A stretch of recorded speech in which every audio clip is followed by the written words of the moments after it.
Good day, morning, or evening, everyone. Thank you for joining us. My name is Malik Madala, the project manager for professional development at the UCT Investment Society. And today we'll be dealing with how to master an investment banking interview. Now, investment banking is a little bit of an anomaly among students. A lot of people don't know how to enter, whether they're good enough, whether their skills match the requirements for the job, what would help them get ahead in being picked, etc., etc. Today, we answer all those questions. And to answer those questions, I've brought with me a panel of experienced investment bankers, led and interviewed by renowned recruiter Tracey Ashington. Without further ado, I hand over to her.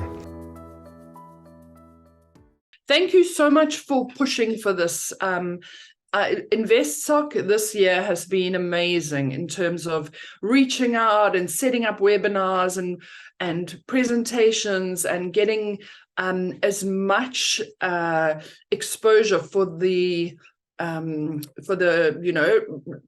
of InvestSoc, all the members. And one of the sort of better years that I can remember in a long time. So it's good for you guys, good for you. And, when we were chatting initially and we were saying, all right, let's do and I say investment banking, let's do an investment banking interview prep session. Let's do, let's brainstorm what you have to do, not only just regular interview skills, but how about adding some technical stuff? So given that the people who have joined InvestSoc are often going to be people who are wanting to be in finance or banking or asset management or investment banking or private equity, whatever it is, you can often find tips online and get skills around interviewing in general, but when it comes to the technical stuff, it's very hard to find that. And so you and I were chatting and I said, why don't I bring some people who I know are successful investment bankers, and we do a webinar and we actually talk about not only the questions that they ask candidates now when they're hiring, but also the questions they remember when they were at varsity that they were given. So we'll talk a little bit about that. And yes, Josh should join. He had a series of board meetings today. But what I thought I would do is just, first of all, give a bit of context about myself. I have been in graduate recruitment for over 20 years and always in investment banking, actually, first at Lehman Brothers in the UK and then at Rand Merchant Bank. And more recently, I have been doing career coaching, counseling on my own. It's my own small business. And then I'm going to ask Matsebe, are you happy to be the next one to introduce yourself and give a bit of your background? Sure, thanks, Tracey. And thanks to you guys, InvestSoc, for having us tonight. Like I said, my name is Matsebe. Give you a little bit of a background. I originally come from Limpopo, but grew up in the East Rand, where I was like a skater and, going to rap music concerts and to the finance program at WITS. And I was also Alan Gray Always Foundation's fellow at the time. So I got to meet a lot of really cool entrepreneurially minded people. And then that combined with my studies helped me explore the finance and investment world. And I had the opportunity to meet a guy by the name of Sivu, who was also Alan Gray Fellow and had just started his career in investment banking at RMB. And that led me to meeting Tracey. And I went to UCT for a year to do my honors and establish a better relationship with Tracey, and found myself on the RMB graduate program, where I joined as a graduate in the investment banking division. And there I spent 4 years doing project finance, essentially lending and advising clients in the infrastructure space. So to give you a sense, the types of deals that we did was, funding things like renewable energy projects, some of the big wind farms and the big solar farms that we built as part of the government's REAP program. Also did some stuff across Africa where we did transactions like iChess, buying MTN's mobile network towers out in Nigeria. That was quite a cool one. But then after a while, it felt like I was starting to specialize in this infrastructure sector a little bit too quickly for my liking, and I wanted a little bit more variety. So and I also wanted to learn a little bit more about upside. If you know anything about project finance, you know that it's all about contractual revenues or contractual business, and I wanted to go into business where things weren't as black and white and as predictable. So I thought maybe equity would be something that I would like. And I went into a private equity role at a company called Sphere Holdings, which is an independent private equity firm.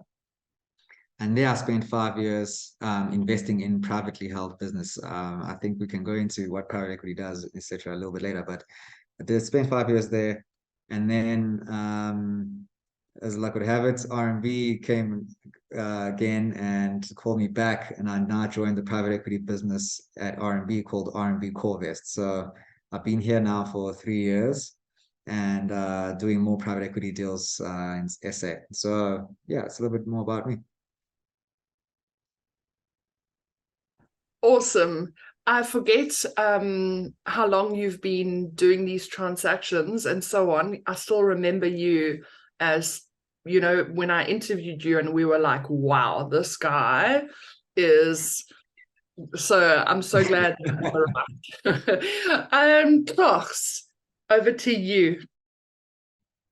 Sure, thanks, Tracey, and thanks to InvestSoc for inviting me. I think it's a pleasure. So I am Thlogi Motene. I'm from Soweto. I'm a Joburg boy through and through. Went to high school, varsity. At UJ, I did a BCom Finance and an honors in investment management. And I guess I think the beauty of my time at UJ is that a lot more of the guys were actually entering into investment banking.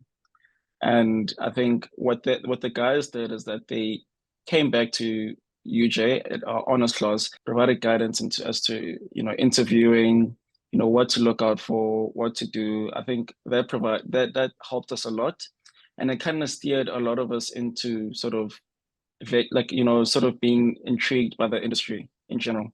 So I think where I kind of met Tracey is that through I guess a mentor of mine, met a guy called Stembiso, who knew Tracey, and I was I was encouraged to sort of apply for the graduate program.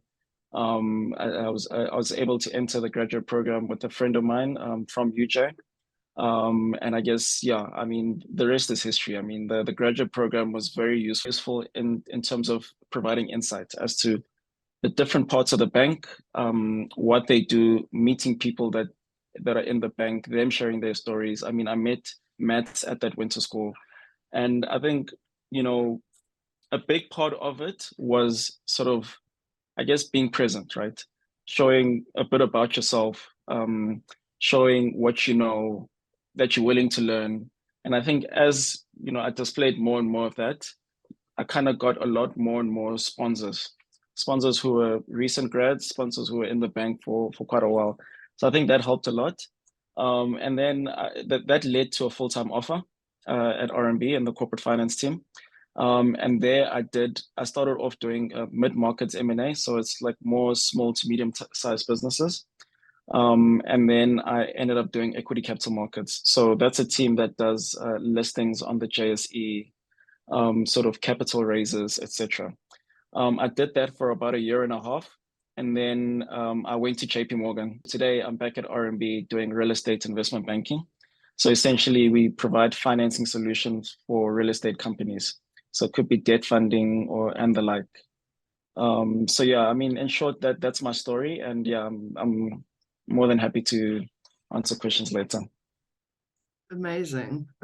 Sure. So guys, we will carry on, and Josh will interject when he comes on board with his input, but very similar stories to yours in terms of how he sort of found his way into banking. And I actually remember standing, I think, I was at a presentation on campus at UCT, And this guy was standing in board shorts next to me, and he was doing engineering, and he wanted to be investment banking. And I still remember that day. He like still followed me to my car and that was Josh. So it's again similar sort of stories to you, hustled his way in. What I would like to ask you guys is, the first question is, and I'm reading it now because I want to get it word for word so that I'm right, so I don't make a mistake. Thlogi, I'm going to start with you. Thinking back to your first interview, what was the toughest, or your first interviews when you're starting the investment banking process? What was one of the toughest questions you were ever asked? Sure. I guess this one was more, I think it tested, yeah, so this question tested more interest in the field and more technical knowledge. So what they asked me is, what stock would I invest in and why? And why I say interest in the industry is that, okay, you know, it's more qualitative factors, right? So if I was to say MTN, for instance, then, you know, someone would ask, okay, why MTN? You know, one can say it's the biggest telco one of the biggest in Africa. They got a large footprint. They have footprint in two of the biggest markets, being Nigeria and South Africa. You know, South Africa is more advanced. It's got large penetration, whereas Nigeria, it's got a large population, but less data penetration. So there's at least room for growth. You know, they have footprint in the UAE, you know, things like that, right? And I think that's easy because it's easy to answer. But then also you can look at sort of the more technical side aspect that you can add to that. You can say price to earnings in comparison to, you know, the price to earnings ratio. So the current share price in comparison to the company's earnings. And I guess what that signifies is sort of the growth, sort of where the company is priced. And you can compare that to competitors, right? So if they are slightly higher than some of the, you know, second tier or second and third competitors, one could argue that MTN is a more expensive stock, right? So, I mean, these are things I know now, but then I didn't know. Things like the debt, the leverage, right? Net debt to EBITDA, you know, and also looking at that in comparison to their competitors, right? So if a company is more leveraged, they're spending a lot of the extra cash that they could deploy to shareholders, maybe repaying interest on the debt, you know, things like that, right? So they have less, I guess they have less ability to use extra cash to grow the business or to return the cash to shareholders.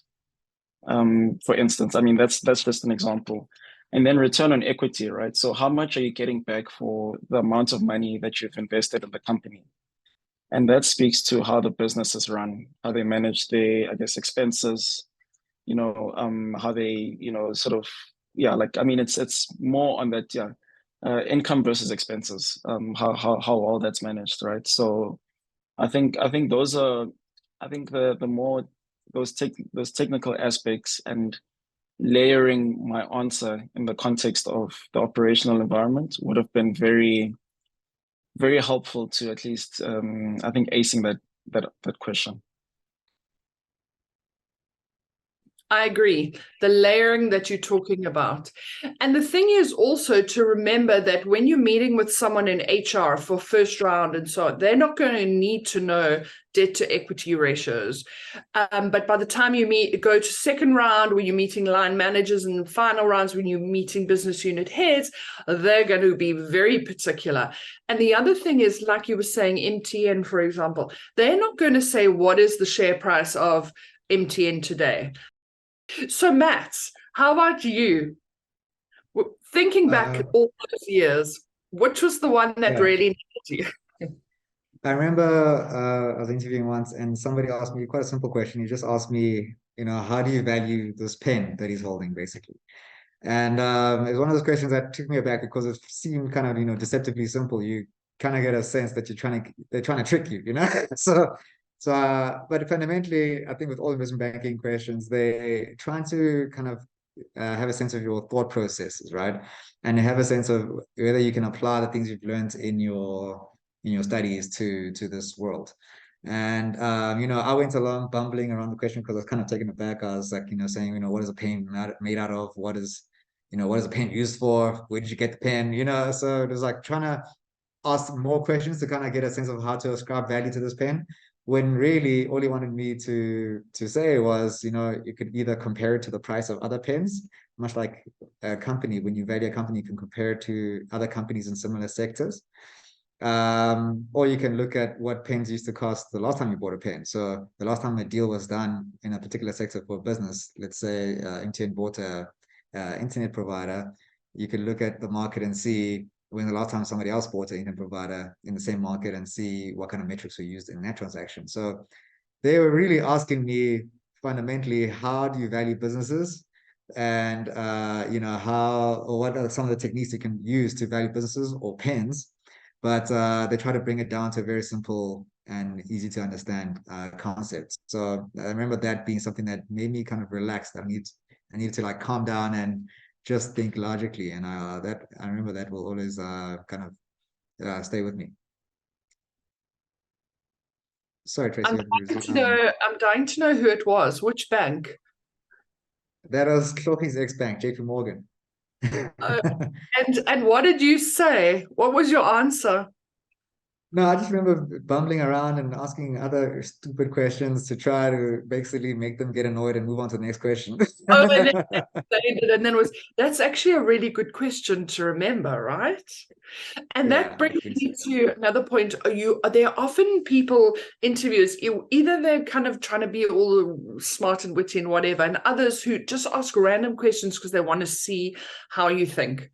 And so it be what is the size of a manhole cover, and management consultancies are notorious for this, and there's no way you can work out how many golf balls there are in the air at any one time, but they just want to hear how you kind of think it through because they don't know either. So yeah, I love that thing about the pen. Awesome.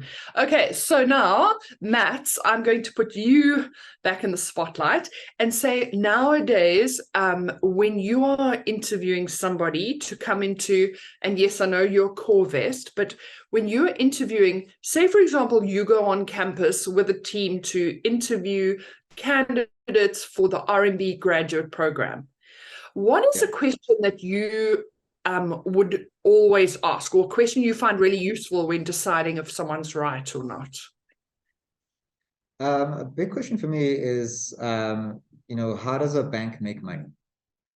Because that would, from that easy question, you kind of solicit how much work the candidate has done in terms of understanding the business model of the institution that they want to join, and also what their potential role could be in that institution, and what about them makes them suitable to kind of thrive in that role, right? So, but if you say banks advise clients and lend money to clients to help them with their strategic growth initiatives, then it makes me think, okay, this guy maybe has a sense of what we do, and then you can start the conversation, right? And then you can see if somebody says, I know investment banks have investment banking division, and they have a global markets division. And I know that the investment banking side has lending teams and advising teams. Then I'm like, okay, this guy's really applied their mind and is actually curious and has a reasonable sense of what he's getting himself into. That's what you want. You don't want to get somebody in your team who's just happy to be there. You want somebody who's basically desperate to be there, So that's, I think, something that I like to kind of get a very quick sense of where people's heads are at and how prepared they are. It's interesting that is actually something that really, I don't know, it kind of triggers me. If I say to someone, why do you want to be in investment banking? Where do you want to work with an investment bank? And people haven't even taken the time, versus some of you guys who I'd interview, and you would say, okay, I want to be in resource finance because I saw that you guys recently lent for this project, and it just so instead of saying I want to be a banker, somebody who comes to say I'm highly quantitative and I would think I would fit in well in global markets in a financial engineering role. And this stuff is not hard to find out, right? It's not, if you're hungry enough, people say, for example, when we would interview somebody and say, what's the most recent deal that Lehman Brothers has done? And they weren't sure. All of this stuff is available to you. How do you prove to a company that you're really interested in doing what they do and interested in them as an organization? You go and do that research. So, Mats, that question is something I use all the time. I totally agree with you. And Klaus. just on that, Tracy, if I can, I don't want to, I don't want to create the impression that you kind of need to know exactly where you want to fit in the bank. I think it's very hard to know where you'd really thrive there. I mean, a bank, there's a lot of functions, a lot of roles, a lot of sectors that we cover. So I think that sense of curiosity is really what we're looking for, and that sense of having done some homework is really what we're looking for. And trust me, a lot of people join a bank and find themselves working across different teams over their career, right? It's because your interests change and the leadership teams or the leadership in your team, suits a different kind of personality, whatever could happen. But you just need to be the kind of person that is hungry for experience and being impactful. So yeah. That's so true. Just the last point on that is, if often when a student, you're interviewing someone, you say, where in the bank do you want to work? They're not necessarily going to know. So we do say we want you to have researched it, but it's also hard. Very good point. It is also hard to say, I want to be an equity trader on this fund. So go in and say, I'm not 100% sure. I'm a student. I'm about to be a graduate. I have no clue. However, I've seen that you have these different divisions and I could maybe fit into this one because of my strengths. Klaus, for you. Yeah, sure. I think for me, I like to marry a person's personal interest and where they'd like to work in the bank, right? Like, so if someone tells me that they are a big soccer fan and they also happen to want to work in like a lending team. So I would ask a question like, if you were to buy a soccer club, pretty much to what Matt said about the pen, it's something relatable, but it kind of, like if you're a true fan and if you're interested in finance, I would think, or what I would like, one would like to see come across is you sort of marrying the two, right? So what you like, if you're a fan, how you display sort of your passion for the club. You buy the shirt sales, you go to the stadium, like these are certain ways. These are the ways that a soccer team makes money. And that's how they're able to sort of buy their players. Another way is trading of players, right? Another way is having a strong academy, because there you can sell your young players and sort of make money from it, right? One is if your stadium is big enough, you can use it for alternative events. So during the week, it can serve as a venue for parties or 30th birthdays, and I think I think that kind of thought process would very much be useful for a student to display. And then one can then overlay sort of, I mean, if the interviewer wants to, they could ask, okay, how would you think about valuing the company and names and like, valuation techniques and whatnot. So I think that's always a good way because, like Warren Buffett always says, like, a circle of competence, right? So what you like, you'll tend to know a lot more about than the normal person on the street. So we have a question. Is knowledge or the eagerness to learn more important when you are interviewing a candidate? Because you can be interested in a company and not know a lot about it, but not really know a lot about investment banking, for example, if you're an engineering student. This is such a frequent question, and especially interestingly enough from engineering. Thlogi or Mats, are you comfortable to answer this question? Sure. I mean, I'm happy to answer this, right?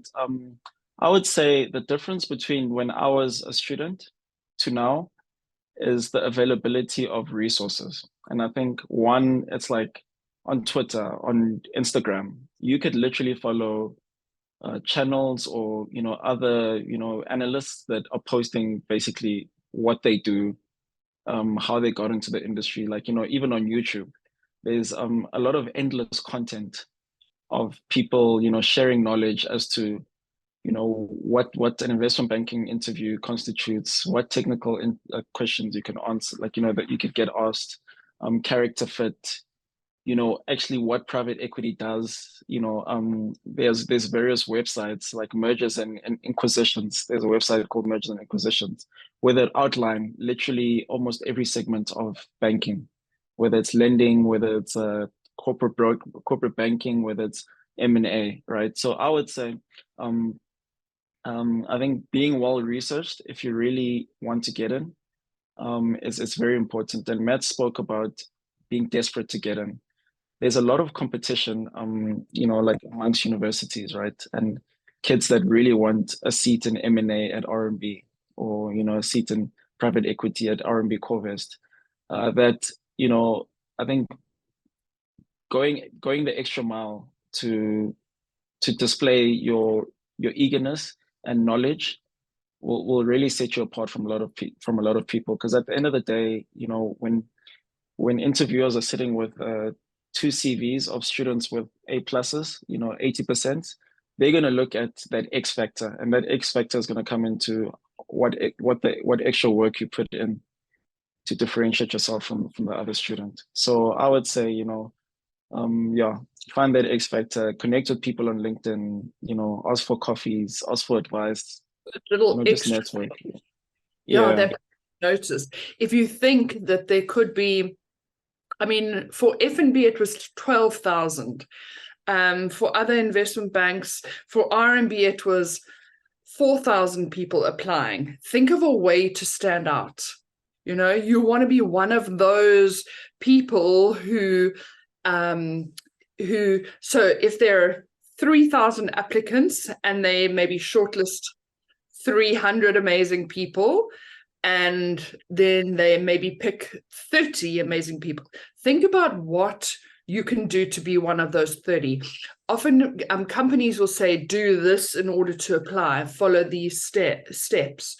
But if I think back, it was often the kids who did things that were slightly different or additional things that stood out, and who ended up being successful, irrespective of their backgrounds. And engineers, for example, banks love engineers. They love the way you guys think. You may not know about investment banking, you can learn that, but the engineering is a great skill. So Matt, you were also going to say something to that point. Yeah. I was gonna actually kind of touch on what you said now, about standing out, and it sounded like there was a slight bit of I don't want to call it insecurity, or maybe trepidation from the fact that she's an engineering student. But in fact, being an engineering student kind of helps you stand out, because the banks do, like Tracey said, the banks do love engineering backgrounds, because you've got this amazing ability to break down complex problems. You've got this process thinking. You've got, just a different way of looking at things. And that's what banks really value. Your critical thing is going to have to be, showing that interest in the finance sector. Maybe you even put there in your CV that, you intend to do your CFA or some kind of other qualification in the finance space, to show that you've got an ambition to really be well versed in finance. But that shouldn't make you feel like, you are at a disadvantage because you come from a different educational kind of background. So yeah, I think everything else has really been said. Okay, great. So we also then had a question. Can you specifically tell us, sorry, I'm just going back in the chat, tell us about the specific teams in investment banking and what they do. I think we're going to come back to that, because that's quite a good one later on, where we can talk about investment bank and what compiles it, and then to the point earlier, Matt's, about how private equity fits in. So we will come back to that. And then in terms of working in Eastern markets, Lucas, that is a huge question. If you were to say to me as a career coach, should I go and work in the East or stay here? Very hard to answer off, the top of our heads, depending on, do you have the ability to work there? There's a work permit thing. often at a junior level, it's hard to motivate for a work permit because you don't have any scarce skills yet. So I would say sort of try to work here and create a skill set that will be in demand, that will make it easier to go and work abroad. But you see, it's really hard to answer that in a few minutes. Let's see here. How do you position yourself for a successful career in investment banking? What skills to learn in varsity to include ensure a smoother transition? Okay, great. We've got that. And then most banks, global, the programs are part of the corporate investment banking division. If so, what are they? All right. So we're going to come back to questions. I think that it would be useful to just touch on another of our questions, and we'll open it up and then we can just go. So my other question, and you see I'm still reading because I want to make sure that I get it right, is Mats, for you, what is the question that you find you ask in interviews that people often get wrong? I think people often, so it's not like a particular question, but sometimes people will try to like put something forward, and if you dig a little bit deeper, they start to falter, right? So kind of put themselves in a position to fail, which is not great. So you shouldn't say like, I've got this trading platform at home, or I've built this portfolio and it's, I've been investing for 20 years or whatever. And then if I ask you a very basic question about it, then not be able to kind of follow that up, right? So I think that's just like as a concept, something that I think I should be wary of. Absolutely, put forward your interest in certain things, but don't try to oversell where you don't have that much depth. So, because I think the guys will always try to see how deep that well really goes. Yeah. Yeah, if you are saying I invested in Standard Bank, they're going to want to know what it was when you bought, what it was 10 years Exactly. before, what the competitors were the same day. It's, you don't bring it into the game unless you're like fully Absolutely. Absolutely. Okay, cool. And Klaus, for you? Sure. I think for me, it's I think what Matt's outlined can also extend to like technical questions. So if you mention DCF valuation and you can't break down WACC, I think for me it's more the softer things, sort of layering, sort of tell me about yourself, your interests, sort of like the personality fit questions, right? Because what that does is that it gives insight as to whether you are a balanced person. Because these jobs are stressful, right? You need to be able to manage stress and also be able to de-stress. So that, if you have a really tough week on a Saturday, you're a person that will sort of manage yourself well. And on Monday, you come back fresh and ready to work again, right? It's a resilience game, to a large extent. And then I think also, these questions also give a sense of if you're a person that's willing to learn. Matt spoke about engineering, like that they love your way of thinking. We're all problem solvers. Like I think a lot of times in banking, even seniors are faced with situations they haven't seen before. So it is a more of a place where you need to be open to new things, not knowing, being uncomfortable and, sort of being willing to learn, right? Sometimes you have to reach out to another person in another team to clarify something infrastructure related, that could affect a deal that you're working on. And that's okay. I think just, being a person that doesn't want to, I don't know, has too much pride or whatever. Yeah, I think, just tell me about yourself, what you do on weekends, if you've had a challenge, how you deal with those kind of things is quite important as well. And often overlooked. I agree. I was going to say, it really is.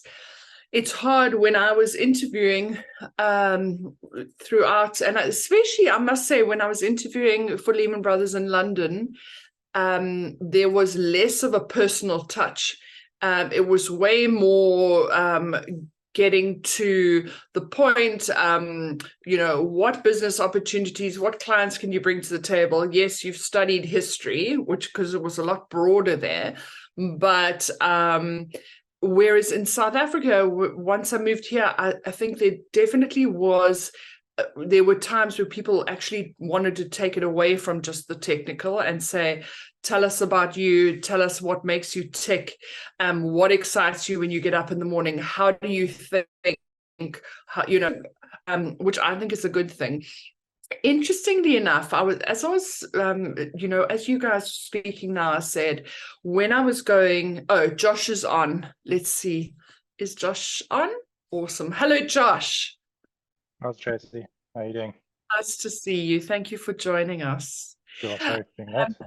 No problem. We know you have deals to be done, or you have been doing deals. So at the very beginning, I was saying, let us not talk about general, how to do this in an interview and what's, what. And I've been saying, let's do technical stuff. Let's say, okay, how in an interview, I want somebody to talk me through what a discounted cash flow model is, be very technical. But interestingly, the questions that are coming through now are actually more generic. So people are asking things, that aren't specifically technical. So we're going to go with that, right? Josh, I'm going to put the pressure on you just to introduce yourself. Tell us a bit about you and your background, and then we will pick up the questions in the chat. Evening, everyone. My name's Josh Gloak. I studied at UCT, Business Science Finance, and then I was recruited onto RMB's grad program. I spent 3 years in Joburg. I did rotations in corporate finance and leverage finance. I really enjoyed LevFin, so I ended up there. I asked, or begged rather, to move to Cape Town. And fortunately, RMB said yes. So I spent another 2.5 years at RMB in Cape Town doing LevFin. And then was headhunted across to Standard Bank to run part of the region in Cape Town for Standard Bank. So my focus since 2018 has really been on the Cape region, as well as a few sort of Joburg and Africa deals across corporate financing solutions and leverage finance. So basically, bankers love to use big buzzwords like that, but it's actually pretty simple. It's basically structuring debt for corporates, and it's primarily acquisition debt. So if one company wants to buy another company or buy a specific asset from another, or merge with another, funding for that. And then all the special sort of situations where we might take equity-like positions. So that's my primary role. I don't have a sector focus, although I do have responsibility for all financial institutions deals across investment banking. But that's not what I only do. I like being a generalist. So I generally look at all different sectors except for mining. Mining is a very different and very difficult beast that I have no interest in. So that's certainly something that I don't cover, but generally TMT, FIs, consumer, industrial, I generally look at it all. And I'm based in Cape Town, but I certainly do look at Joburg deals as well, and then increasingly a lot of deals in Africa, because at Standard Bank, we've got a really strong presence across the continent. So I look at a lot of deals in Africa, but it is primarily skewed towards SA. And Josh, how many years ago did you graduate? So I finished UCT in 2012. Okay, so guys, as I was telling you, when I first met Josh, he was in board shorts and slip-slops at Leslie's Social. So you know what? It's not, that was what, 11 years ago, Josh. And now when you talk, for these guys listening, it's probably quite daunting because you sound, you've experienced so much and achieved so much, and the same with the other guys. But it's important for me to position it like that, just to say, don't, 10 years time, this is going to be you doing all these great deals. So Josh, what I ask the others, I'll go back to the questions I asked the others.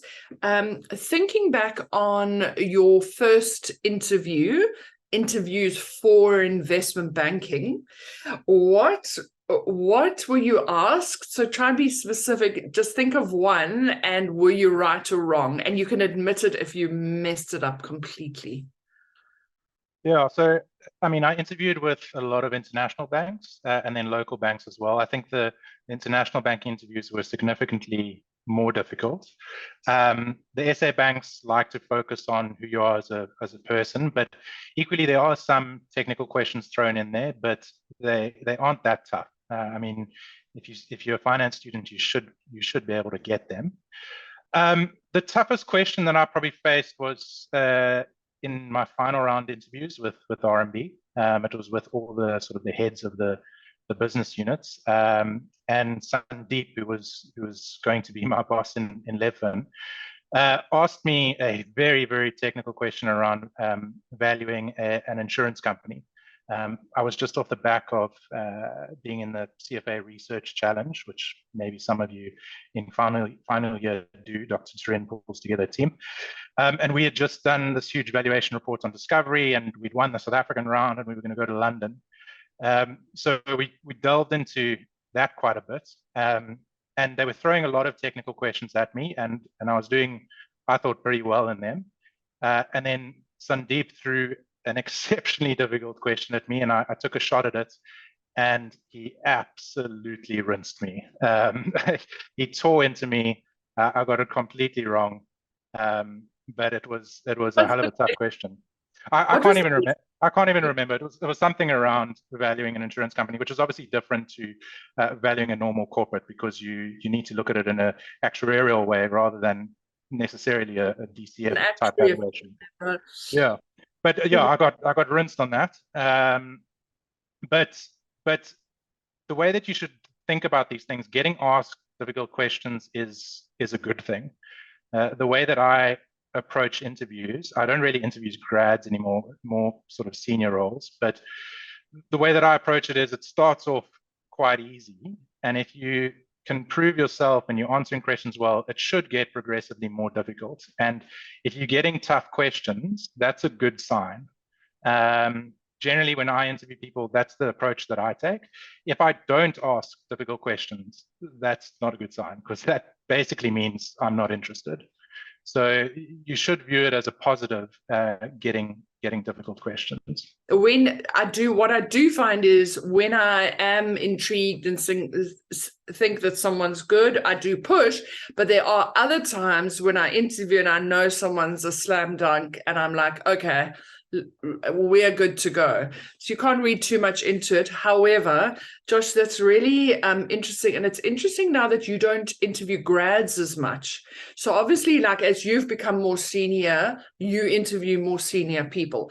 But my last question is if you do interview for your graduate program at any stage, what's a question you tend to ask? Yeah, so I mean, a tough question, but it really separates the average people. For context, in investment banking, we get paid for origination. So by origination, I mean coming up with an idea, pitching it to a client, and getting the client to buy into that idea and do it. And then tying up the advisory, you tie up the debt, and then you can structure the deal on that basis. So that's the basis of how investment banking works in a nutshell. So tied to that, the question that I like to ask guys, and I would say maybe 10% of guys do a good job on it, and those are the guys that I'm interested to hire, is I generally start off and say, cool, pick a sector. So they'll say consumer or retail. And then I say, cool, name a listed retailer. And they might say Woolies. Then I say, okay, cool, you're now working at Standard Bank. It's your job now to originate an idea for Woolies. Come up with either a merger or an acquisition that Woolies should consider, and why. So then they need to think of, okay, cool, Woolies needs, what don't they have? Okay, they don't really have a a sport offering like TFG does. TFG owns Total Sports, Sports Scene. Mr. Price has Mr. Price Sport. Woolies doesn't have any of that. Okay, cool. What businesses are out there that are either held privately or by private equity or are listed that Woolies could buy? And then maybe it's cool. Sportsman's Warehouse is held by private equity. It's been held for the last 3 to 5 years. Maybe the PE guys would look to exit. Maybe Woolies should look at buying Sportsman's Warehouse. And then you can sort of build onto it from there. And I would say, okay, cool, great idea. How are you going to structure the deal? Is it going to be all equity? Is it going to be part equity, part cash? How's the cash going to be funded? Is it debt funded? How are you going to structure the debt? What covenants are you going to use? So you build on that question. It's a sort of an open-ended question, and then you can build on it from there. It's probably answered really well 10% of the time, reasonably well 25% of the time, and most guys get it completely wrong. It's not necessarily the answer to the question that matters. It's more how you think about things. It's not the right. Yeah, it doesn't need to be a slam dunk answer, but if you're going to say Woolies is going to buy ShopRite, that deal's never going to happen because the Competition Commission will never allow it. So, like, if you give an answer like that, not a great answer, but it's more the thinking. And it speaks so much to what Mats and Thlogi have both said about the layers. The moment you're starting to engage in it, they're going to want to unpack it. And remember, if they knew the answers, they'd be by doing the transaction, and you know, it wouldn't be a thing. Mats, if I go back, before we go to the questions, if I go back to you, there has been a question around the different areas within banks and how they all pack together. And would you mind doing like a high-level snapshot of banking for everyone?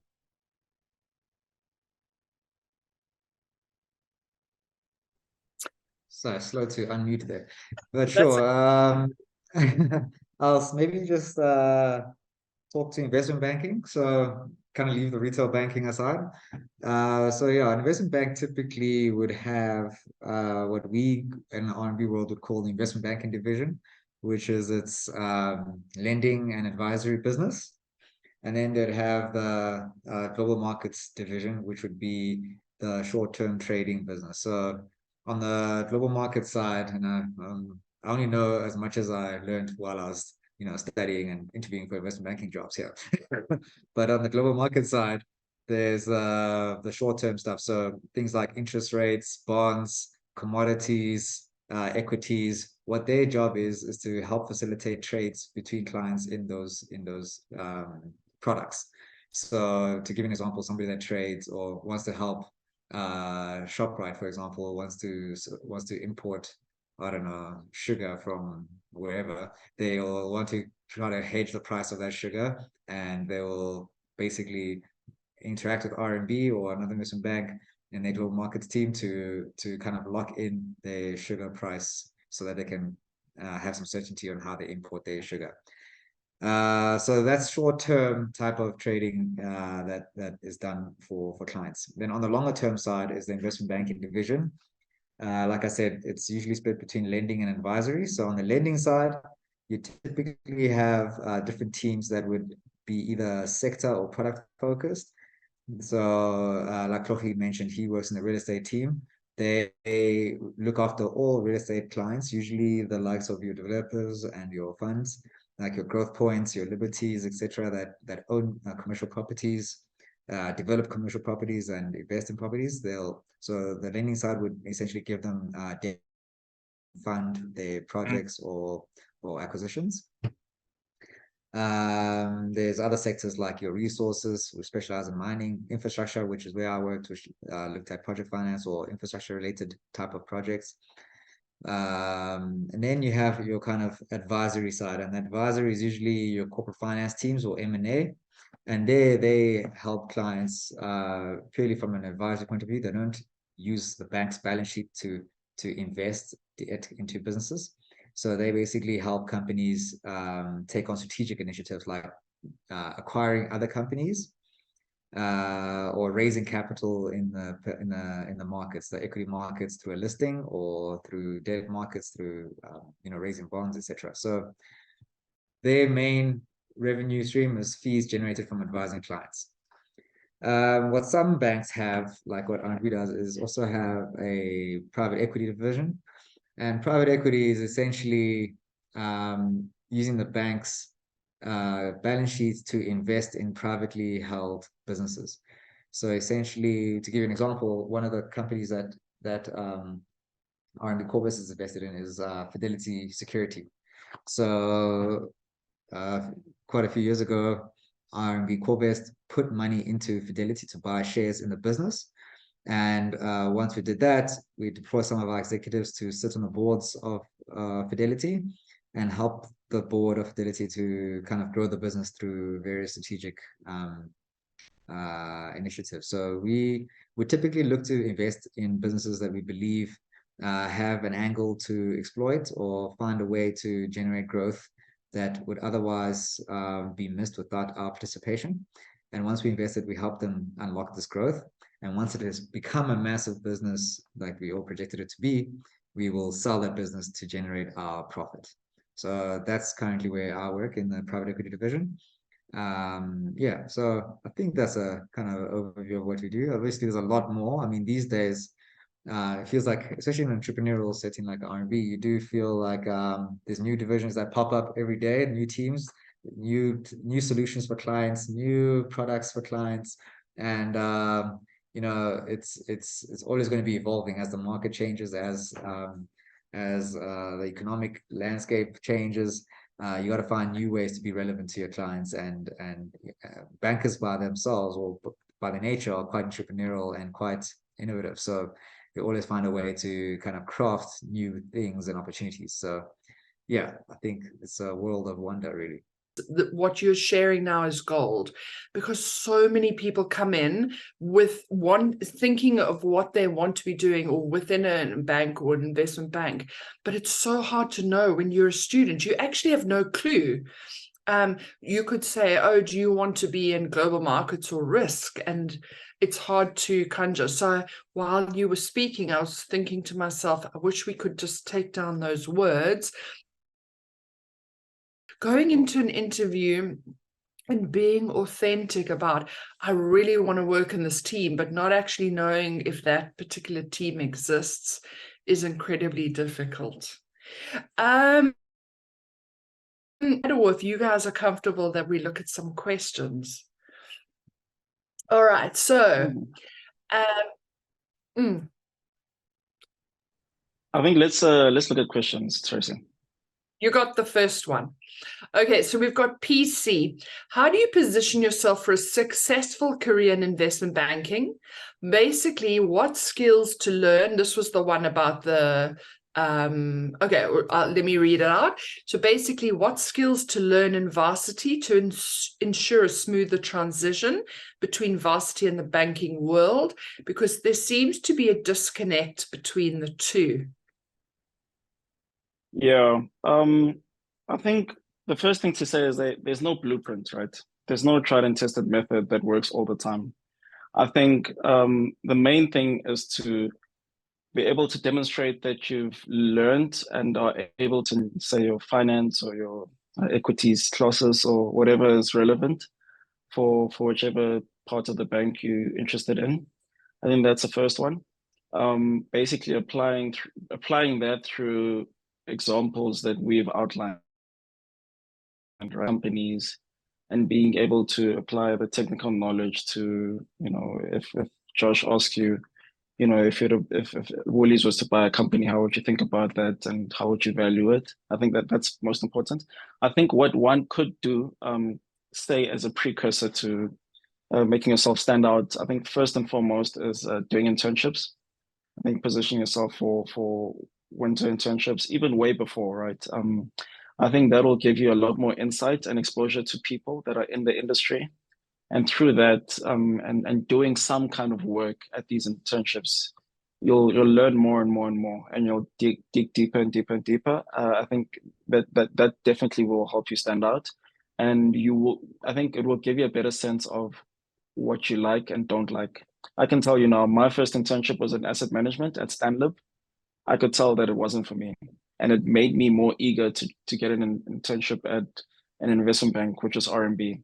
And from there, at RMB, I was exposed to, all the parts of the bank that Matt outlined, and I kind of knew where I thought would make sense for me.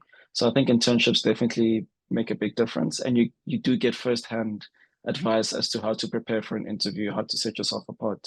I think another one is maybe like, and I know universities offer it, there's like a basic Excel course, but I remember we had one, it was like a 3-month.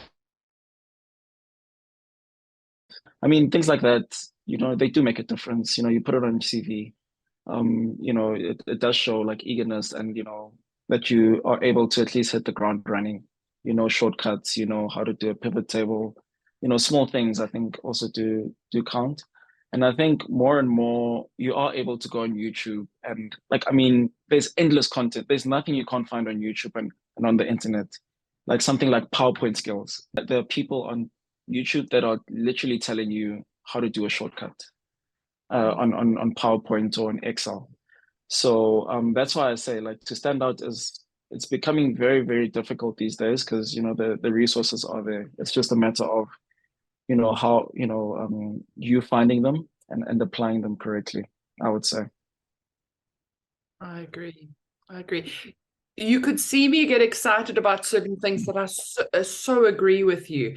They really are small things, but they are the way in which you make yourself stand out. So we have another question. Josh, are you okay to take the question about most banks have investment banking and global markets programs, and mostly the grad programs are part of the corporate investment banking division. Are there overlaps between these programs, and if so, what are they? Yeah, it's a good question, and it's a bit difficult to answer because each bank is fairly different. I would say, look, for context, in my final year, I did an internship at RMB, and I was convinced I was going to go into global markets. And Tracey told me I was crazy when I was interviewing, and she was right. And then I went into investment banking, and it was pretty clear at the end of the internship that I definitely didn't want to be in global markets. But there are plenty of people that do. And I would say that you should try and find a program or an internship rather that shows you the various divisions and what they do, because that exposure helps you see what these divisions actually do. Because I can promise you the only thing at university, or certainly when I was there, was corporate finance or M&A. So almost everyone I interview says they want to be in M&A. Until they get there and they realize that they've got to work till 3 o'clock, 6 days a week. That's 3 o'clock in the morning, not in the afternoon. So you might have an idea in your head as to what you want to do, but it can radically change. And I would say try and get exposure through internships to rotations. Most of the banks now are pretty streamlined in that if you come on as a grad, you're an investment banking grad or you're a global markets grad. You can't really rotate anymore. But if you are able to rotate, the top program, the CA top programs still allow you to rotate. I would advise it, although I would say it is best for your career and your remuneration to try and get settled in a team or division as soon as possible. If you're going to float around for 2 years, spend 3 months here, 3 months there, 3 months there, I promise you're going to miss out on 2 bonus cycles, and catching up is going to be difficult. You might see a lot. You're not going to really learn a lot because you spend very little time in each team. So you're going to get surface level exposure. And I promise you're not going to get paid well for those 2 years because you can't really add value in 3 months. So try and do it in an internship format. I think RMB's internship is still pretty rotational, I think, and the top programs are as well. But my advice is to try and get settled as soon as you can, so you can start adding value and then start getting paid. Okay, great. Thank you, Josh. And then the next question, Matt. So the question is, how do we get practical experience in the various aspects of investment banking while at university? excluding an internship. That makes it tricky because an internship tends to be the way in which you would get that experience. So excluding an internship, I'm not so sure. I'm curious to know if you know what your thoughts are on that. I think it's actually quite easy. One of the things that impressed me once when I met a graduate recently, he literally picked up to the meeting with a pitch that he had done. So he just basically demonstrated to me very clearly that he's able to create a financial model and create a PowerPoint presentation. And that's what you're going to be doing when you come to a bank in the first few years of your career, right? I think a lot of times we get, romanticized, or you dream about, the flights and the meetings you're going to have with the clients and all the strategic thinking you're going to be doing. But the first year or so, you'll really be honing in your technical skills, and that's delivering models, delivering term sheets, delivering presentations. And if you can show that you've got some level of experience in doing these kinds of things, I think that's already a little bit of a differentiator. So I think try to do some research around what you'll actually be doing, and then just do that yourself. And then you're able to demonstrate that. Put yourself in that position. So like, you can't be an intern because you don't have that, because you have family responsibilities, so you can only do a day or two exposure. What would you do to make sure somebody notices you and allows you to come do a job shadow for a day? So I think that's when you kind of have to leverage on your network and try to see who you can get close to as soon as possible. And I mean, I remember when I was trying to get job shadow things, I mean, I was pestering you, Tracey, a lot of times to just get in front of you, Yes, from the first time I met you, but what did you do to do that?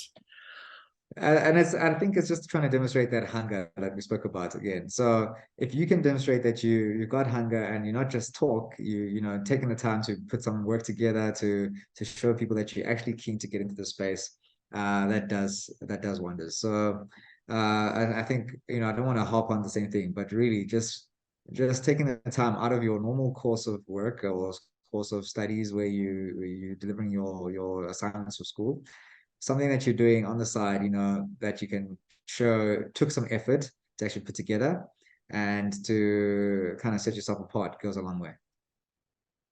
And I'm trying to actually remember what it was about you that stood out. And I think a big part of it, if I'm honest, like I'm looking back, was the fact that you told me that Sivu had referred you. And I knew Sivu was Sivu was actually the first person. He was the one to convince me to start a winter school at RMB. We didn't even know winter school, and he phoned up and he said, I'm looking for a VAC job.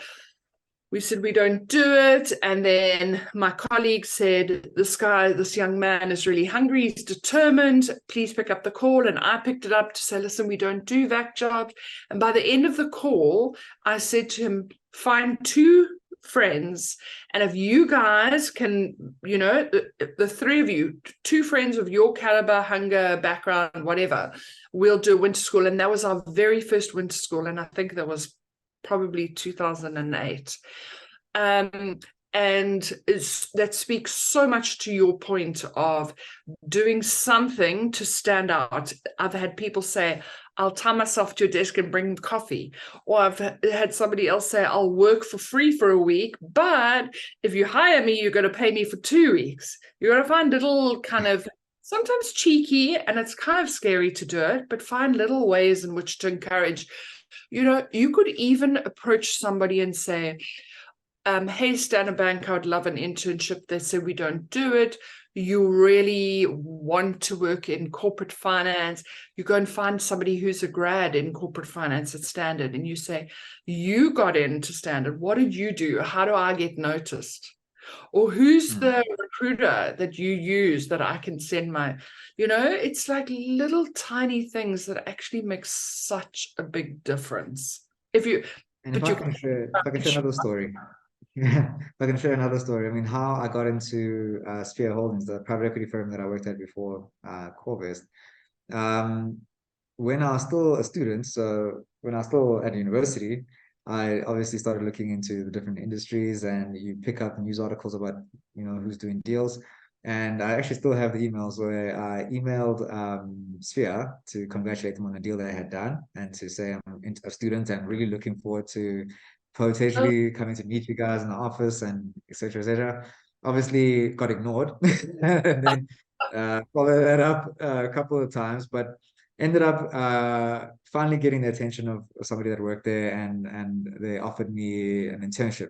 I ended up turning down that internship because I came to the R&B internship, but that relationship I never knew that. was kind yeah, but that relationship was pretty established now, So anytime I reached out again, yeah, automatically had a door in to have a conversation, right? And I think people really do remember that. So I do think, people say, you must shoot your shot, and it's absolutely true. And you will get ignored a lot of the time.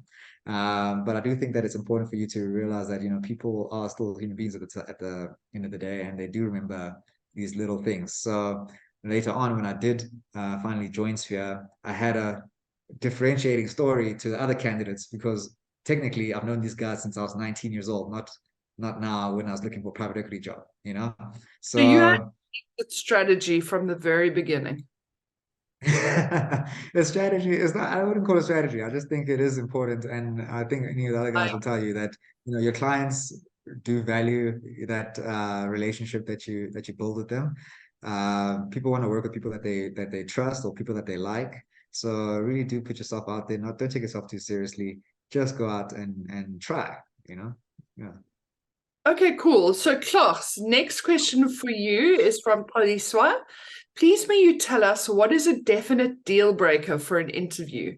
Given one can practice and yet still drop the ball, what is something you should avoid saying or doing? And I know this is a big question, because what do you think? I think one that I hear a lot is someone that thinks they know it all. So unteachable.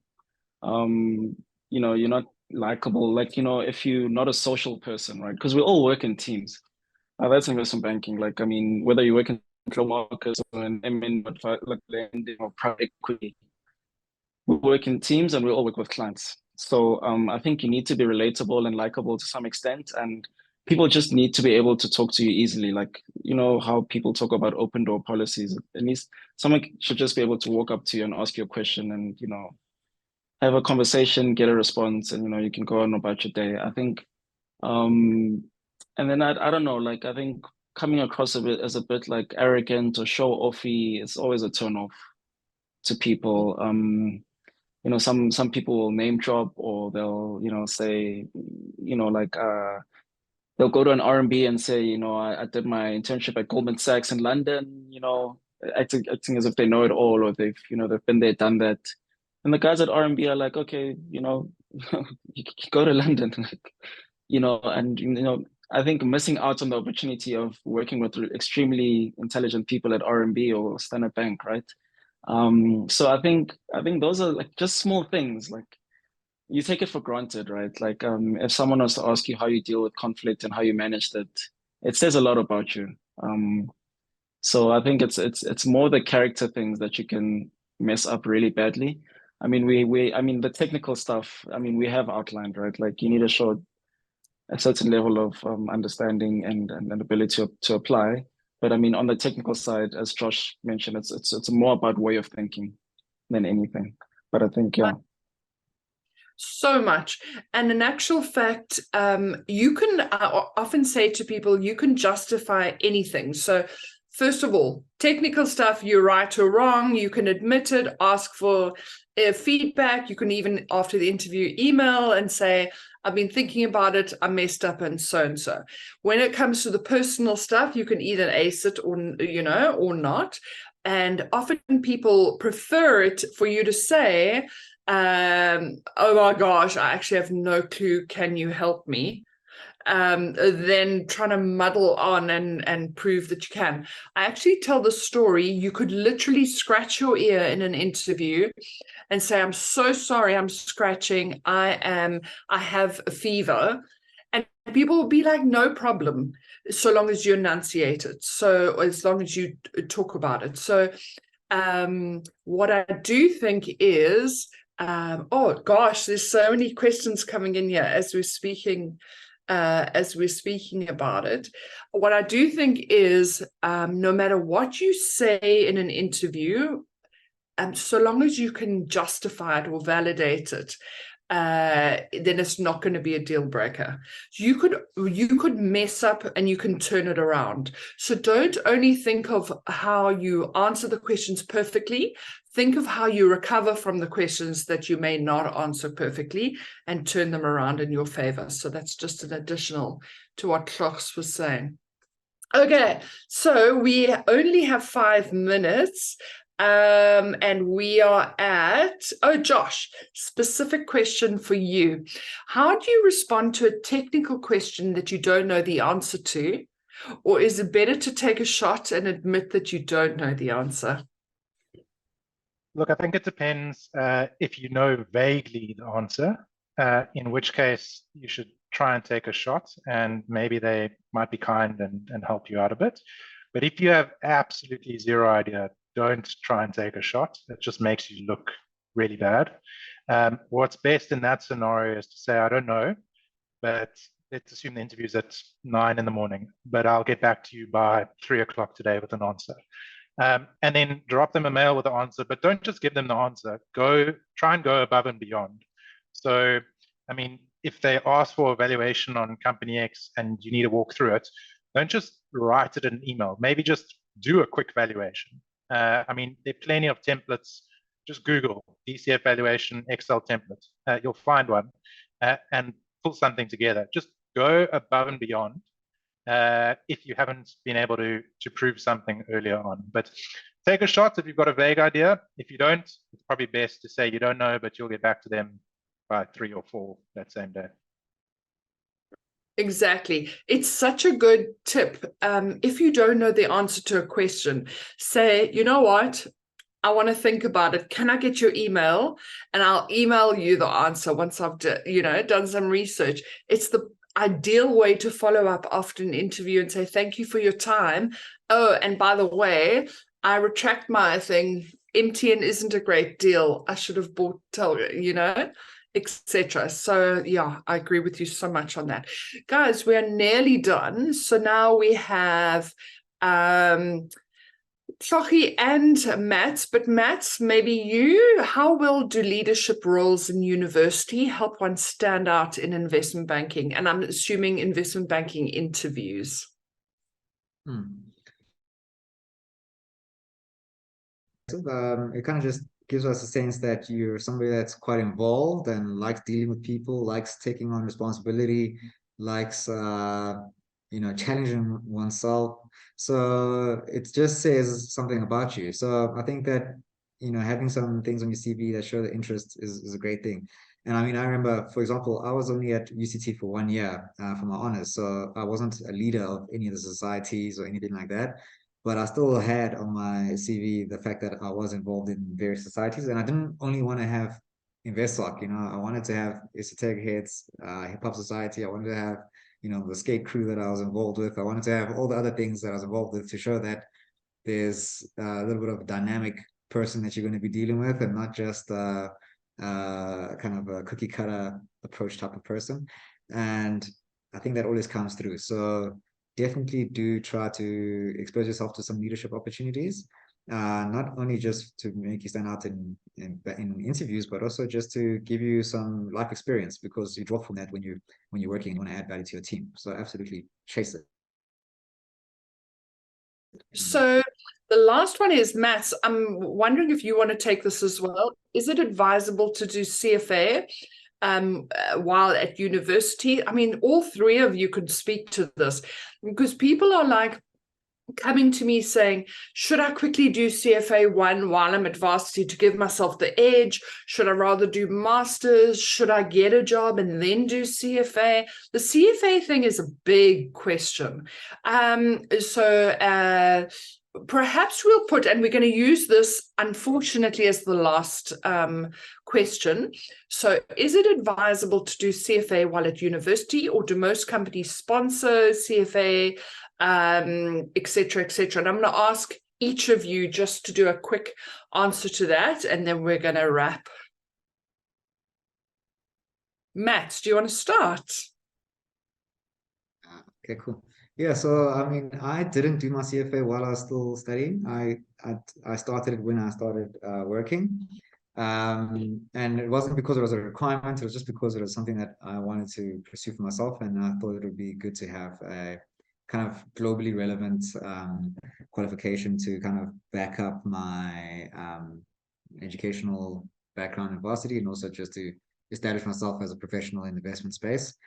But yeah, doing university obviously is another way to stand out because it shows your grit and determination. It shows that you really want to be punching at a high weight when you enter the investment space. So I think it would be great, but I do understand it's super expensive.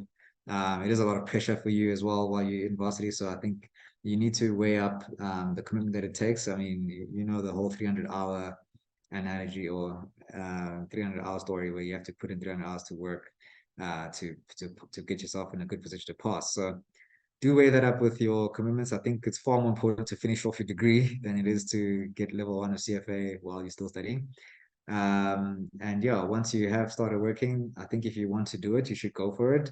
It might not take the 3 years that you think it'll take. It took me like 6 years to finally finish my CFA. So don't feel bad about it. Just if you want it, you need to go for it and accept that it'll be really, really challenging to balance with the career in investment banking. I'm sure you know about the hours involved and the stress levels and the energy that is required to, really be impactful in the investment banking space. So yeah, take it on if you want to do it. But if you do want to do it, you need to take it on really, really hard. So yeah, that's all I'll say about that. Josh, your views? Yeah, Look, sure. I'm going to give sorry. I'm going to give a very controversial view. So I've done CFA, but my view is that it is genuinely a complete and utter waste of time for banking. Asset management, it's kind of compulsory, but for banking, it adds very, very little value. The one bit of value it does add is it's a signal to employers that you can work hard, because it is incredibly time consuming and difficult. It's not an easy set of 3 exams. But in terms of value add to, is it going to enhance your career? My view is absolutely not. I've done it. It added no value to my ability as a deal maker. But it is a signal. So if you want to add 3 letters after your name, you've got to pay $250. Banks will pay for that. They'll pay for the course as well. If you fail, you've got to pay it back. It is expensive. Maybe just on this, I don't know if you guys know, but for final year students at UCT, Dr. Turin hands out 10 scholarships a year to do CFA level 1. I think it brings down the cost by around 50%. So go to Dr. Turin at the start of the year, knock on his door and beg him to be one of the 10 that he hands out. But it's usually offered to the whole finance class, and he selects 10 CVs with the best 10 academically and or just generally. You don't have to be the top 10 academic. But if you do want to do it, that's a way to get the cost down.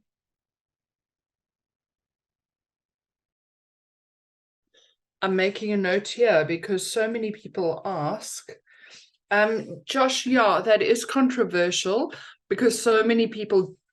So I will find myself interviewing, saying, do your CFA 1, whatever, do at least your 1, do CFA, and almost recommended. And now you're saying, in actual fact, looking back on your career, did it really impact it? Not so much. I often think, so how I position it from an HR perspective, people who have done CFA 1 in their interviews, I don't know, there's just like a different depth or dimension. And, you know, so that's really why I recommend it. But I can't say that I've ever declined someone for not having it. Thlogi, what are your thoughts? Sure. So I'm the only one here that's not a CFA, but I think given the South African educational system, like if one is looking to apply for international banks or apply overseas, I think it is one way to kind of be recognized for having an international qualification. So I think that's definitely a pro to having a CFA. Okay, we've come to the end of this. It's been so amazing. And I love the fact that even though you guys have walked very similar paths, you also have had such different experiences in your careers as bankers. And yeah, thank you so much for joining us. I think it's inspiring for students who are in a position that you were in several years ago, where you know you want to be in finance, you want to be in investment, or you think you might want to, but to actually hear from you what it's been like and to get your tips. Thank you very much.